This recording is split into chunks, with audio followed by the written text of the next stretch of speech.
Okay, since we had some technical difficulties last week, we're going to go back and revisit the narratives, particularly our family narratives that we pulled off of our genograms, and try to offer that as a quick summary before we charge into the items from this week.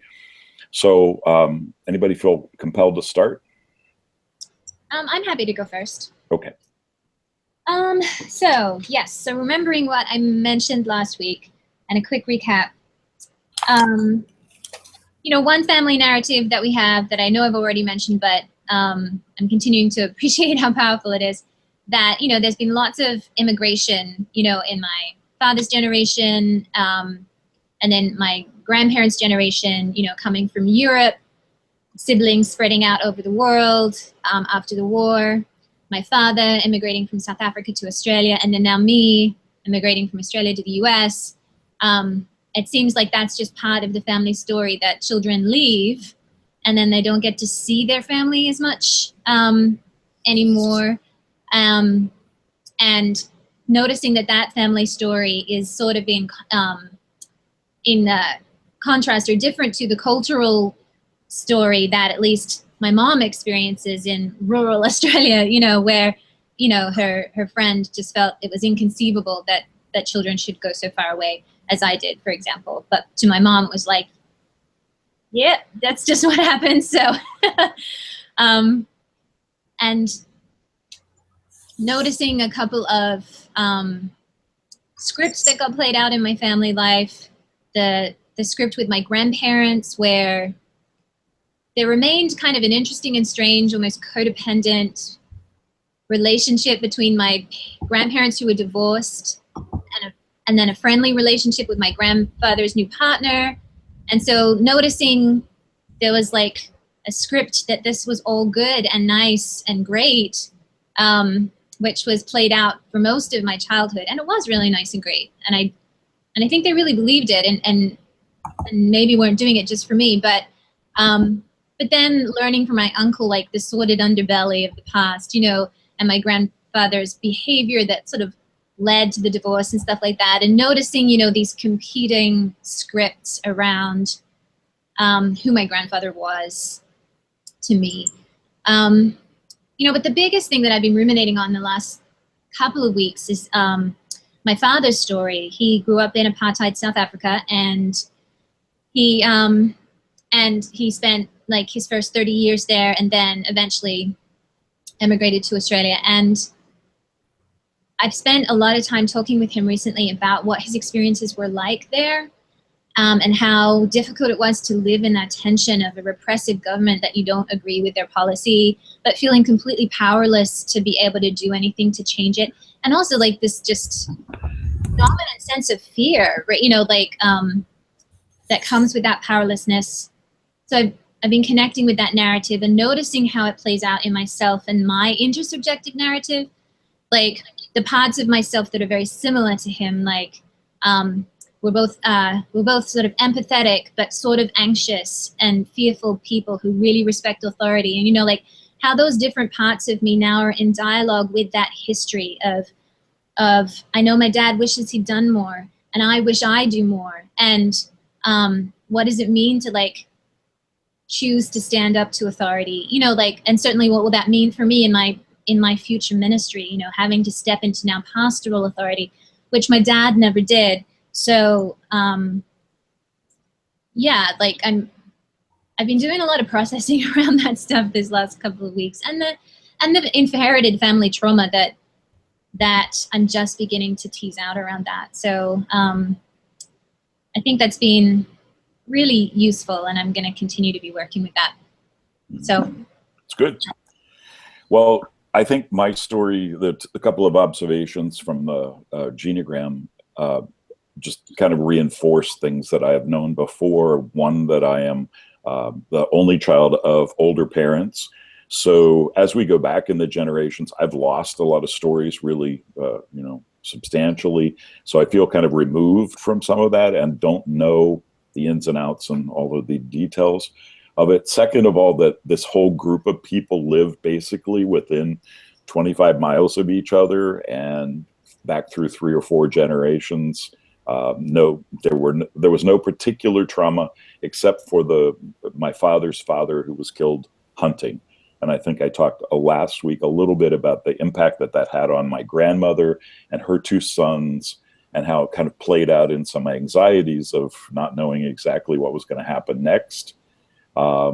It's really interesting that anxiety really didn't come down to me and didn't, play out in quite the same way in my life. But I am very conscious that my father was anxious, and my cousin, who's on the same generation, my father's brother's son, has a anxiety issues too. So it's kind of interesting that all played out that way. And the other thing that I remember talking about was the family narrative on my mother's side. She was one of 6 siblings, and one of those sisters was in an automobile accident in Florida, far away from the family, on a vacation. And it happened that I think I talked about it last week, that there's a racial narrative to it too, because the people that pulled out from a stop sign and plowed into her were Black. And so I had this whole African American thing going on. And it was when I was a little child, 5 or 6. But there was a racial component there, and then there were continual sort of, not necessarily triangulations, but that sister became the focus for as long as she lived of the rest of the siblings and their care and concern. So I think that was my family narrative that played out. And of course, like Shada, like you said, it kind of plays into some interpersonal inside stories.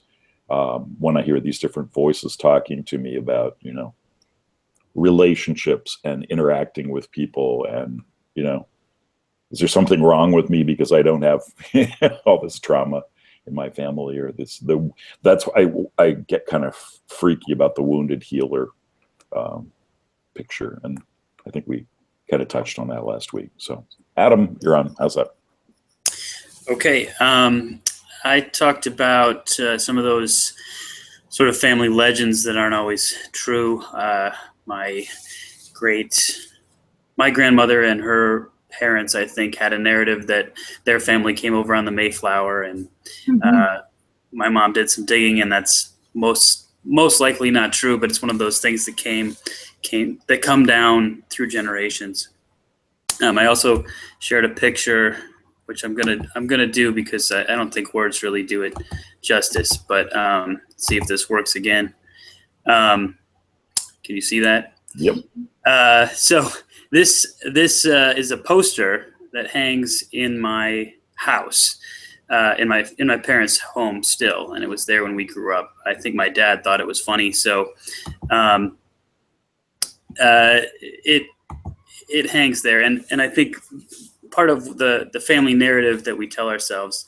I talked a little bit about our family sort of being aware of those family narratives and rejecting them in a way. So like my grandparents saying the Mayflower thing. And so because we're kind of aware of that, and when my grandmother tells stories, who's kind of my mom's mom kind of dominates some of our family conversations, we kind of say, oh yeah, all right, well, we're not sure how much of that is true, but okay. Mm-hmm. And so for my immediate family, sort of that being aware that the stories we tell ourselves and each other aren't always the real truth. And also I talked about how humor is used in my family to as a means of communication and a means of knowing we care about each other. My brother and I still interact that way before memes, we talked in memes, I think. We talked in shorthand and quoting movies and television programs that we found funny. But humor keeps us at a little bit of an emotional distance and in my family. So that's part of the kind of language of how we speak to each other. I think that was the main thrust of it. Was there anything else I missed? I can't remember. I remember saying I just can't compete with apartheid South Africa. None of us can. That's fine. Or Poland, right? You mentioned that. Yeah. So.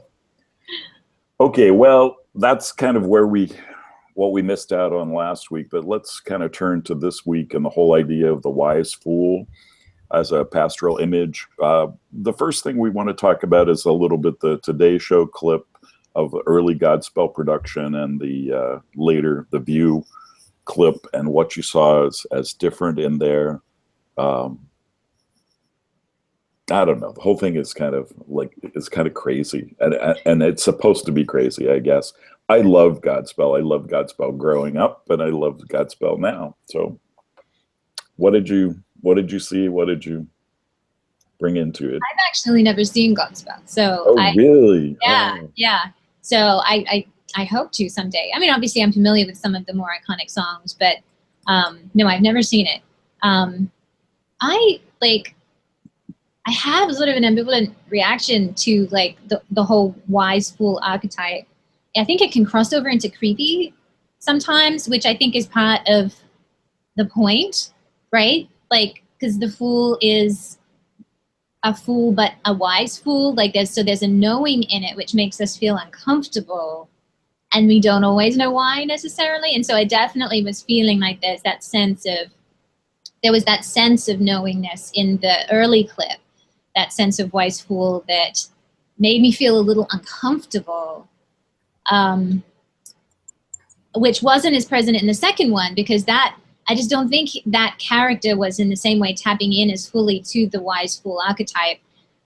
It was more like they focused on relatability, right? It's like, like foolishness or folly as relatability. Yeah. And that's different, right? Which that can be a part of the whole folly idea, but it's not the same thing. And so it's just a different take and a different character completely, and a different message then. Yeah. It requires such an ability to be extemporaneous in your thinking. I mean, we don't have the writers of the musical writing for us as we walk into a hospital room or whatever. We don't have Shakespeare writing for us so that we could be thoughtful fools. I don't know. I like you say, a little bit creepy, a little bit, am I over the edge with some of the weird stuff that's going on in my mind? That little wise fool that's talking in there. Just the difference in the costumes between the two characters too, I thought was interesting. I mean, very white bread, with the T-shirt that says co-pilot, haha, which kind of fell flat for me, the second one, as opposed to the first one, which was, a more clown-like. Yeah, agreed with that. Co-pilot shirt. It's a baseball jersey, right? It's sports. They've made Godspell more accessible, I guess, which we could probably trace to some denominations or some churches' attempts to make the gospel more relatable and more palatable and hip and cool. But as our texts read, none of that. The cross is folly, right? Paul says it directly. It doesn't make any sense. It's relatable and completely mysterious and unrelatable at the same time. So the 70s version of Godspell, right, is, I mean, I'm with you, Shada. It's just kind of creepy sometimes. It's because it's coming out of that kind of hippie sort of thing that I never really I get, but it seems old and outdated. So they updated it for the later version, but I think they could have done a better job of bringing the weirdness of the gospel into the costumes and the characters. The voices are incredible. So I think the acting and the voices could have carried the production alone, but I think that's where you get into the fact that it's a Broadway show trying to make money, and nobody wants to go see a bunch of people in knit cover-ups. Hey, cut that out. Like, come on, my inner hippie is rebelling here. I've got to say something. Yeah, so, hey, defend it, man. But, yeah, no, it's like that wise. I really connected to the wise fool readings, and maybe it's because my family uses humor, And so a sense of the absurd and a sense of a well-timed phrase or a well-timed truth can really help. Yeah, I don't know if we're gonna. I guess we are gonna get to a little bit later, so I'll hold off. But yeah, the updated version seemed a little too clean, and the old version seemed a little too weird. I like it. I like it. There was one production of it while I was teaching in high school. It was done at my high school. And I remember the most vivid thing that I remember out of it all was that the director got calls, continually from the fundamentalists in the area that thought she was disrespecting Jesus, and et cetera, et cetera, et cetera. But one I was in the office for while she was there, and they were telling her to get down on her knees right there and start praying, for forgiveness, that she's ruined the lives of children and whatever, I'm going, oh, really? This is how you propagate the faith, right? So Crazy. Yeah, crazy nonsense.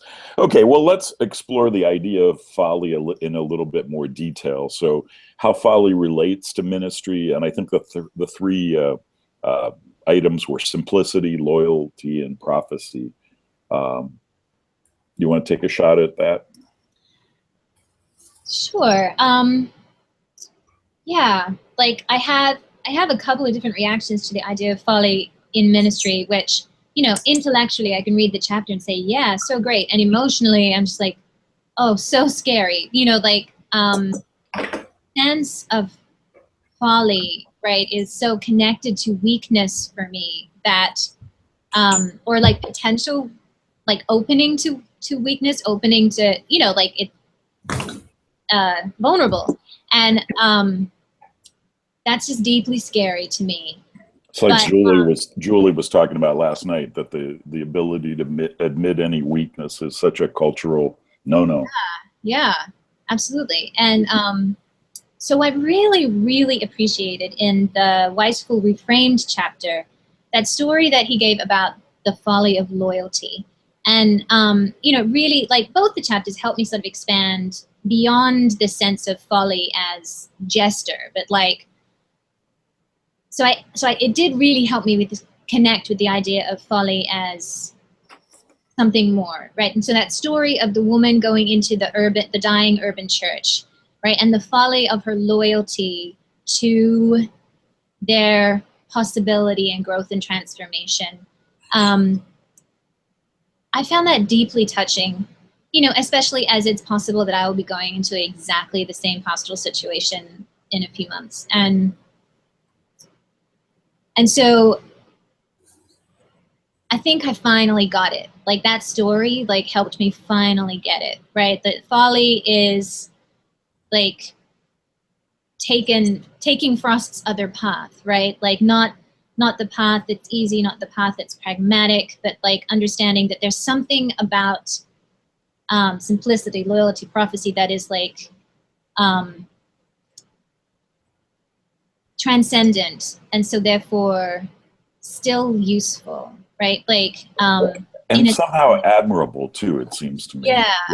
Yeah. So that was really that story was really helpful to me to really understand where both those chapters and where the idea of the wise fool was really trying to get at. I didn't relate it to a specific church like that, but to the church as a whole. I mean, mainline Christianity, the Episcopal Church, all that sort of thing. What in the world am I doing, committing the rest of my life to this institution that's fraught to be. Yeah, well, like my husband has very little patience for the incompetence of church bodies. He has a business background, and he's not arguing that churches should be like businesses, but I think that there are certain ways in which businesses, because they need to be profitable, have to have certain standards of practice that, like, it's selfish that they become good. Fail fast. Exactly, right. And so never fail fast.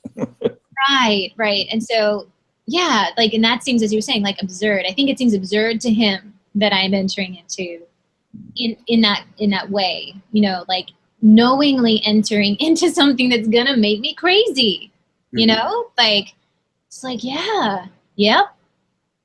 So true. That's exactly what I am consciously doing. So.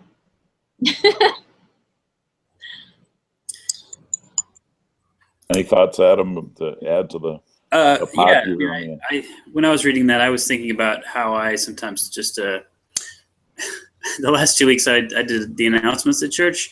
The first week I just didn't think about it much at all, and I just sort of fell flat. And it, you know, and my supervising pastor's like, "Oh, you should work on that and think more about it." And I don't put a lot of stock in how I present announcements. So this week I went back to sort of my go-to when I make announcements, which I think I developed when I was a camp counselor, which is sort of like a wise fool. And I don't know, it's sort of related. I know it's not directly what they're talking about, but it's sort of pretending like you don't know as much as you know.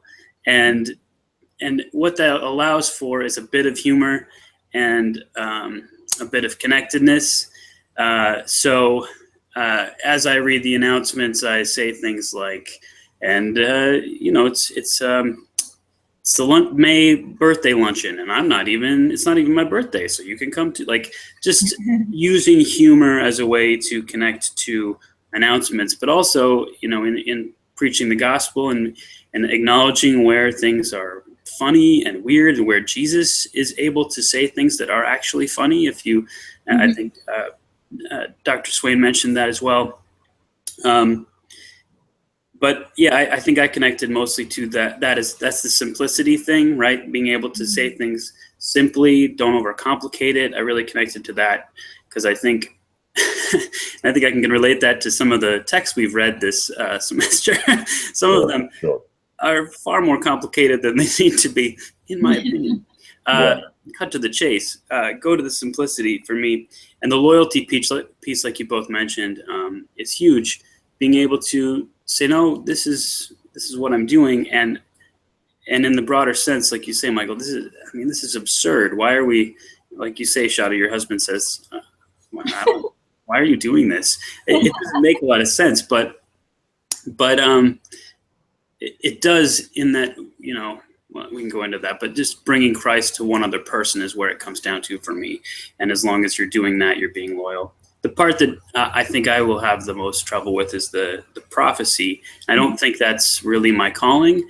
And that's where, you know, you said it gets creepy. It can also, that's the finest line for me in terms of the wise fool, because you would have to have developed enough of a persona to be able to drop that truth at the right time. And that is, I think that's what requires the most planning and most training in terms of being a wise fool. Do you know what I'm trying to say? Like, yeah.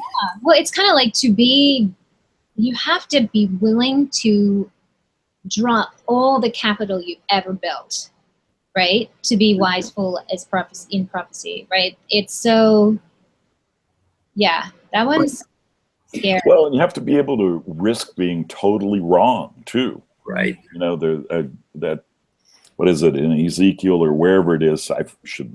Robinson would be angry at me, but there's a prophet who says in 2 years, people will be back from Babylon. It'll be all okay, sort of thing. And if I were standing in the square and I'd hear that message, I'd be going, yeah, that sounds good to me, sort of deal. Well, of course, he's not really speaking for God, and he dies at the end of the chapter. But how do you know? You know, I mean, how do you know?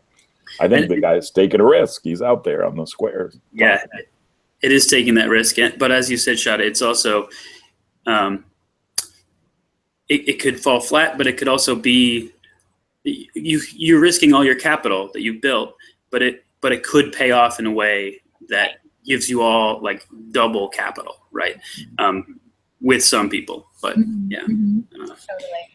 So I had a weird experience this week. Then you get to share it whether you want to or not. I was shadowing for my CPE experience this summer, and 4 to 8 on Monday, and 4 o'clock I'm kind of like sitting there talking to the lady who's I'm following, and she said, this first referral, they want a male pastor, and she looks at me and she says, you fit. Oh, right. So the first 15 minutes, I'm in praying with this woman who's dying and her two daughters that are there. And talk about a fool. I mean, I quickly went through all of the things that I thought I was supposed to say or whatever, and I didn't say any of them, right?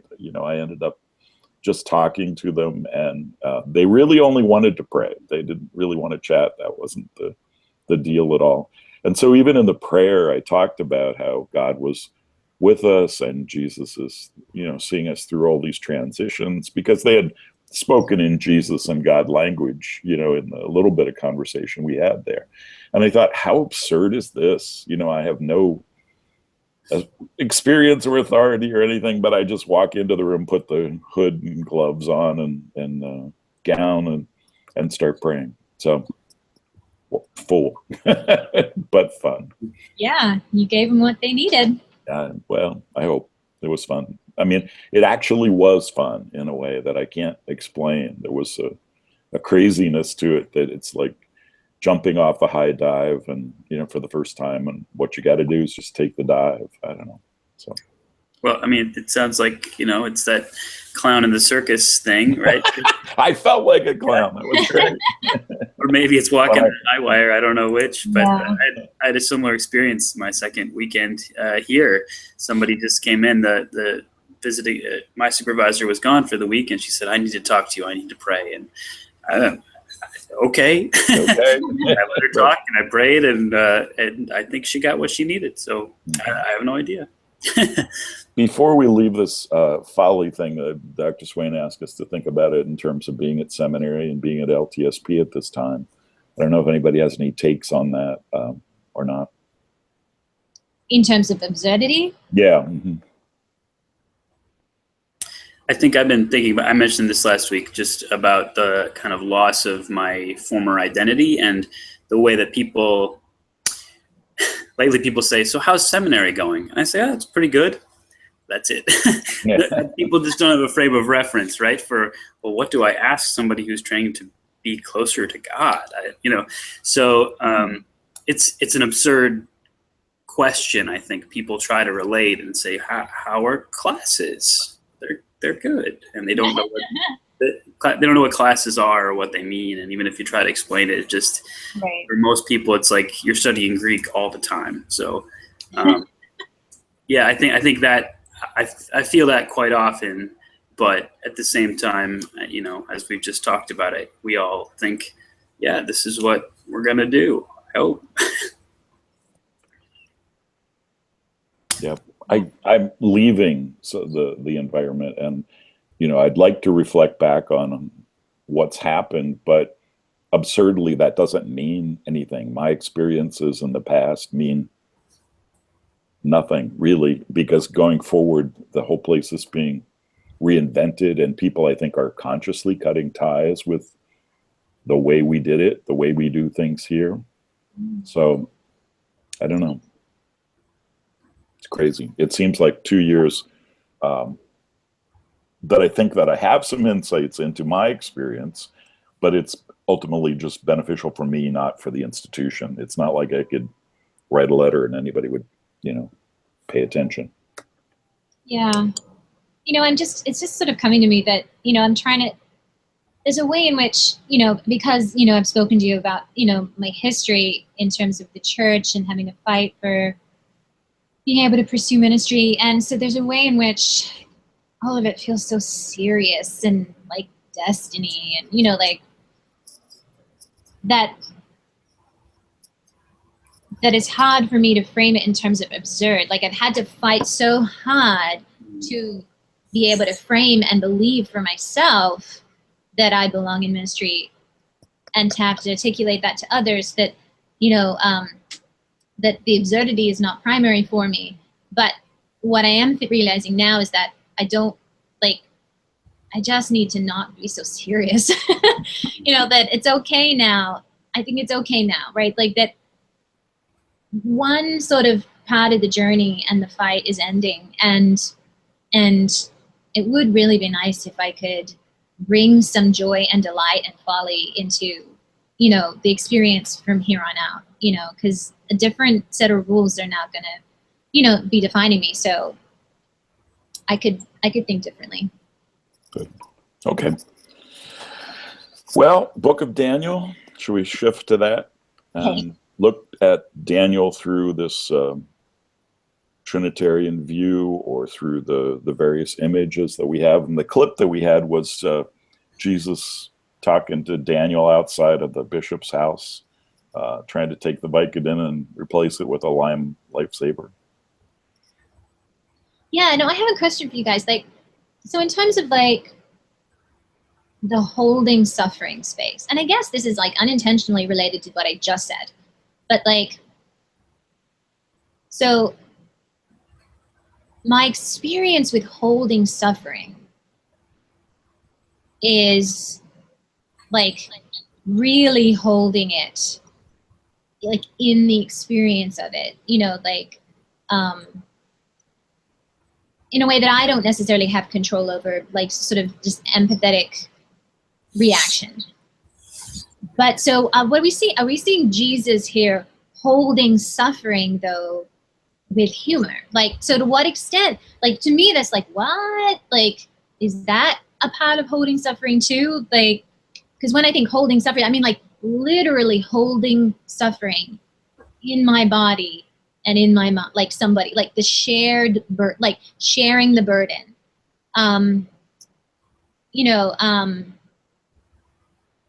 is the way I think about it, but maybe he's holding suffering for Daniel in a different way, which has more to do with the space, right? The holding space thing, maybe?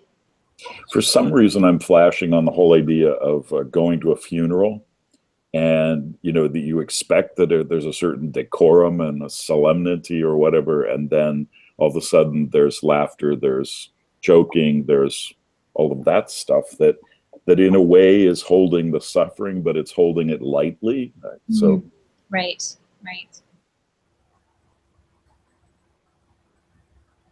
Yeah, I agree. Yeah, I mean, I think I see Jesus there demonstrating. I connected a little bit more to the shepherd, the wounded healer, and the wise fool, and I think Jesus is doing all those things in that short clip. He first takes the Vicodin from Daniel, and this is that's a shepherding move, right? That's using the crook and pulling you back from the edge. He's the wounded healer. He relates. You know, Daniel says, well, you don't know, what does he say? You don't know what it's like, or you don't have any problems. And Jesus is like, hello. Of course I do, and nobody wants to listen to them. Yeah. And then he gets to joke. And I think Daniel was ready for a joke at that time, right? Like you're talking about, Shada, we hold that suffering space so seriously, as we should. Mm-hmm.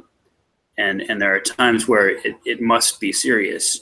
But there are also times where when you release with a bit of laughter, that burden, right, that we see with Daniel and Jesus is lighter, and it seems to deepen the connection at the same time. That's how I read it.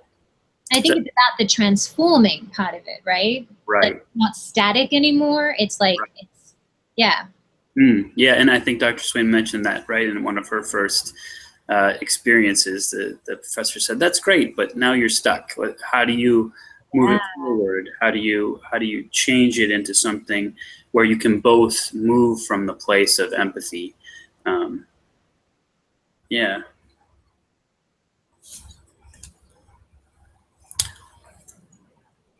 I don't know if I have any other great thoughts on the Book of Daniel at that point or not. Sure. I mean, the whole thing where he buries Charlie supposedly, and there's all this double entendre going on about, you know, he liked children or whatever, and making a reference to his, I guess, younger wife, and he left us so soon with so many unanswered questions. I mean, I don't know if anybody standing around the coffin necessarily got that, but we certainly did as viewers. Yeah. Well, I think Dr. Swain mentioned in the lecture about Was there something that Daniel repeated that God had said? Yeah, that life is hard, and everybody has problems, or something like that. I think it was. Yeah. Right. So representing a sense of having assimilated and transformed his own suffering and being able to use that. Yeah. Okay.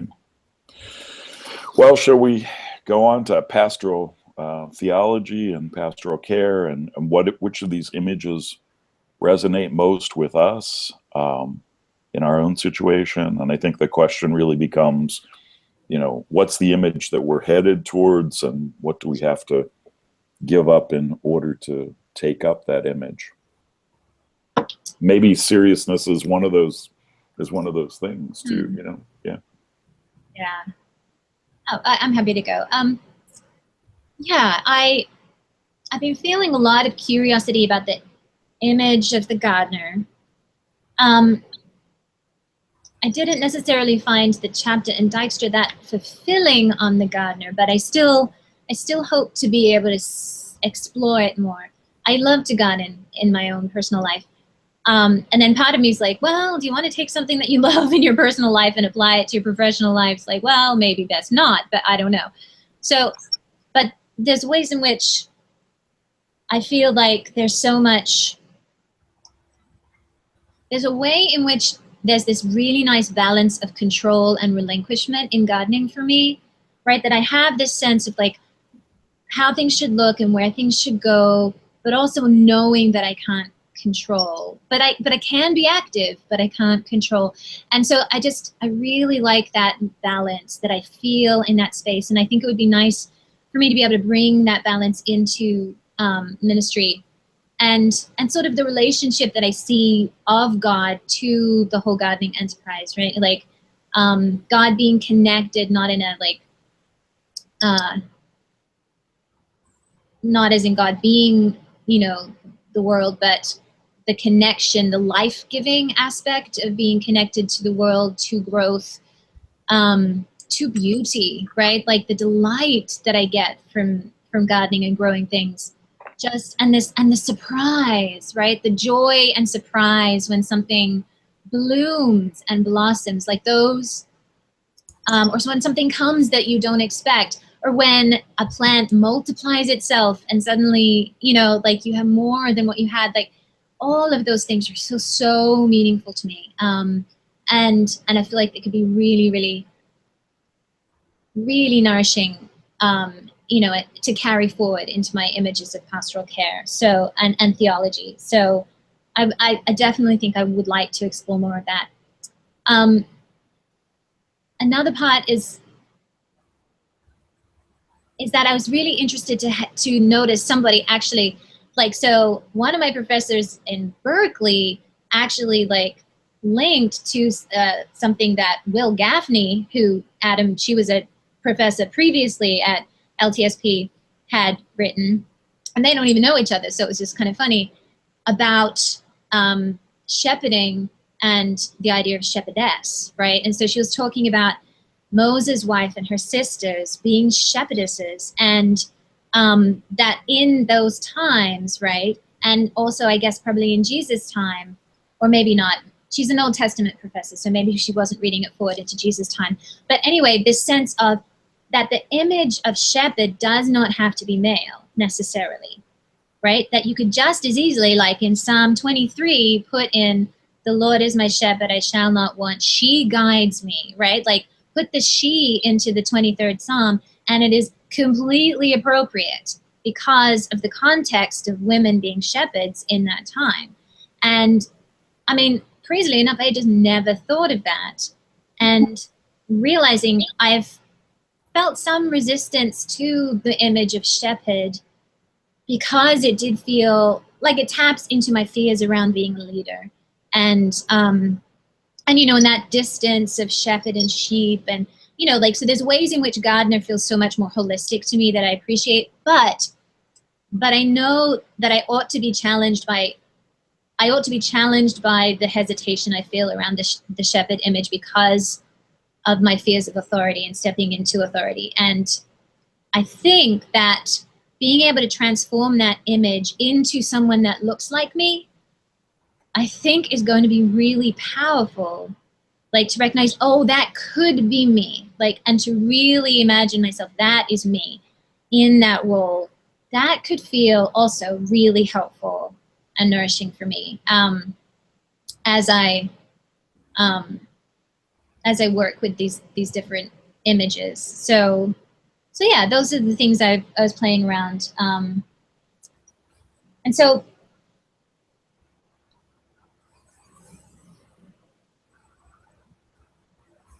I'm just thinking in terms of connecting it to our triune paradigm, I really like the idea of holding oh wait, how does it even go? Suddenly I'm blanking on how it goes. Earth maker, right, life giver, pain bearer, right? Oh, right, holding space. And then, right, so making space, right, the suffering space and the transforming space. So I don't really have anything insightful to say about that right now necessarily. Oh, did you want to go? No, I just want to say the gardening thing, the thing that's nice about it is the agency, the question of who has the agency in it and the context that matters. I like that a lot. I think that the question is sometimes you get a plot of land that is just not particularly fruitful. And you have to, as a gardener, have the wisdom to say, okay, this is not where I can work, or this is not where, where I see my ministry. So and ultimately, like it can also be an analytical space. I think there's a way in which, when there's a gardener metaphor, that it's almost completely mystical, but agriculture is a science as well. Yeah, go to Penn State and look at that it can also be, it's not just an affectional space, it's also an intellectual space. And so I like that. And I think that there's ways in which, that can be connected to Earth Maker and Life Giver. And I'm not quite sure how it connects to Pain Bearer. I think maybe I need to do some more thinking about, but certainly there's this sense of how possible is it that the world bears the pain of all our sin, right? Even in terms of climate change or all of that, that's a very obvious metaphor. But yeah, I think there's a lot of productive thinking that I can do in that regard. But the main thing, like, there's this question of what do we need to leave behind and what we take with in our future pastor care. And I think from this class, like, I still got so much work to do on it, so much, but just beginning to make a crack into the sense that I can leave behind my need to be like 100% competent, right? Like, just leave behind that expectation of perfection. As I said, so much work to do on that, but even I feel like I've made an infinitesimal kind of movement in that direction, which feels like, therefore, I know that work will be done. You know what I'm saying? Like, what is it, Mary Poppins, who says, like, work begun is half done or something? Yeah. So that's sort of how I feel about it. Yeah. One of the things that maybe you guys can help me think through this and where it fits in with the images happened to me again on Monday night at the hospital. We had a long discussion, the woman that was working there, about spirituality and this pastoral care that she's offering, and and when is it appropriate to talk about overtly Christian things, and when it's not appropriate to talk about that. And this whole sort of secularization, how secular can you get and how spiritual can you get before it becomes just kind of like meaningless, nonsense? What do we have to bring? Do we have Paul's, Christ crucified to bring, or don't we? Do we have to, downpedal that? And I don't know where that fits in exactly in all of these images, but the question is, right now we have people who on their deathbeds are thinking back to maybe some connection that they had with the church. We want somebody to pray. We want somebody to say Jesus or God in the room.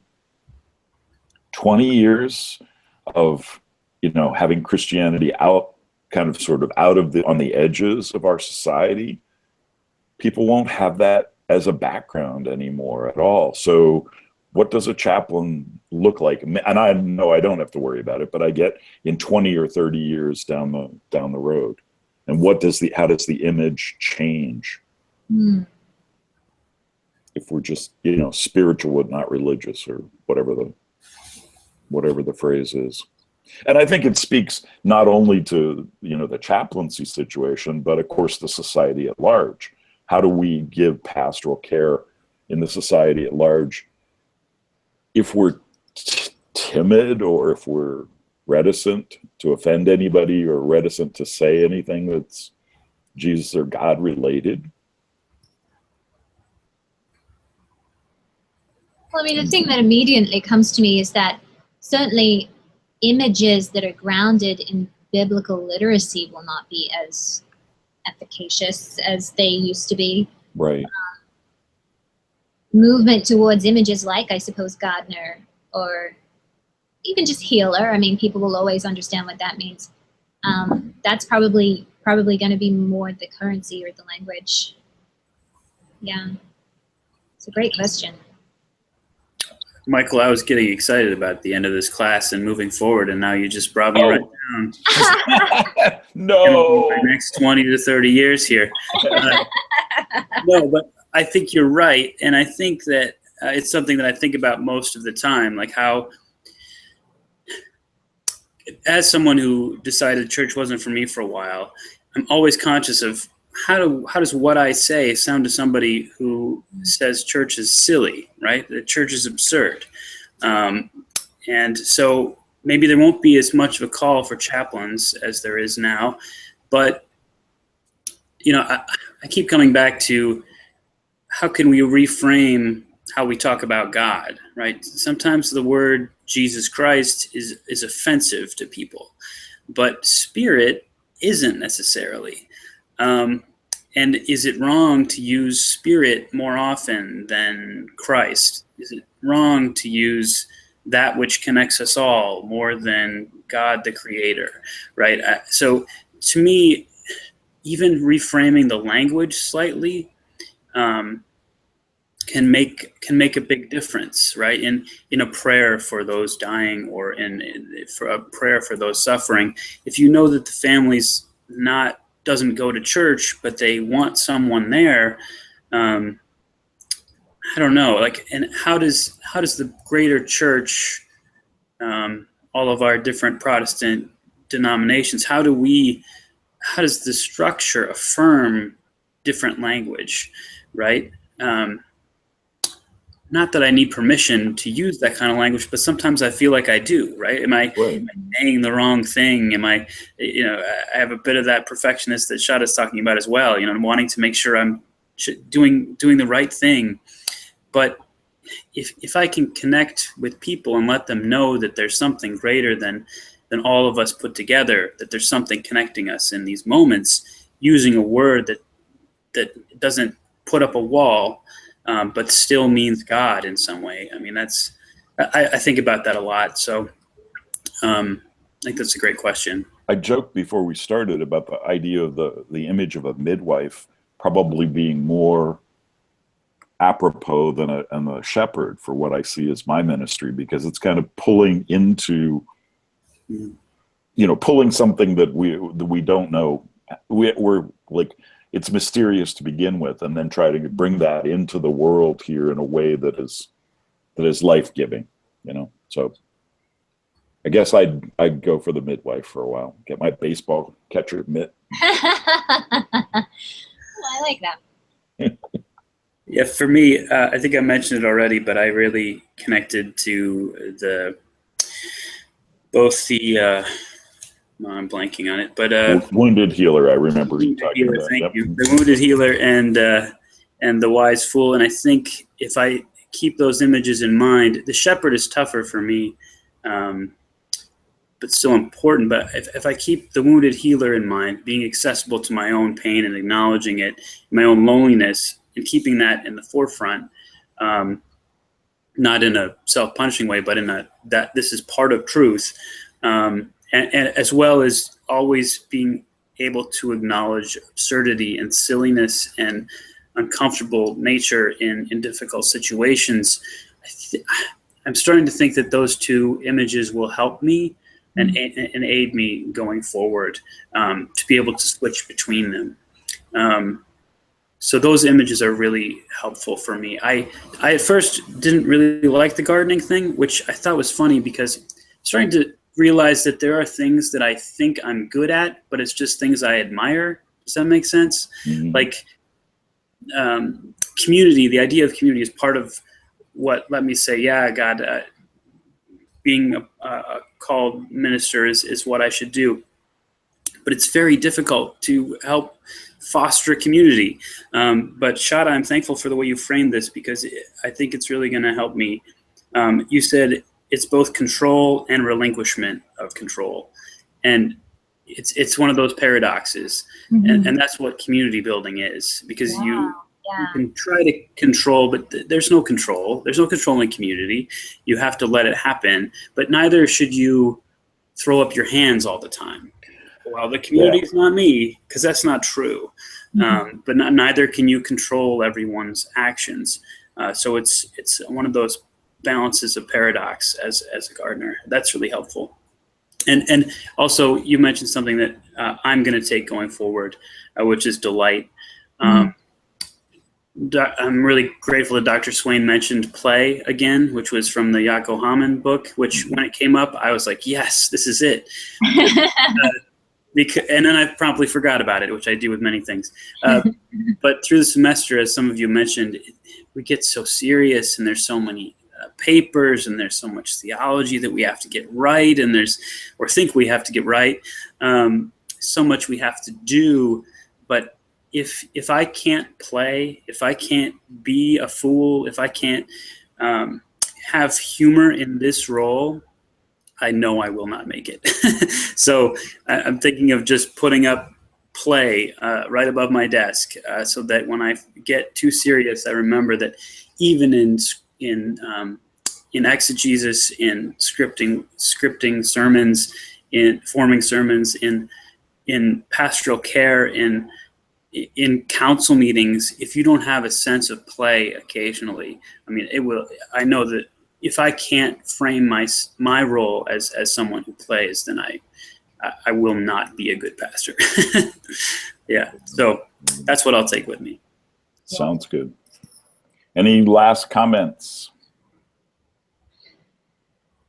All right. I just want to say thanks to both of you. I feel like I lucked into a very wise group. Your comments. Only because of Shada. She brings the wisdom. She brings the wisdom. No. This has been really fun and rewarding. Absolutely. Let me stop the broadcast and see if this really recorded, because Yes. I was freaked out last week. So hang in.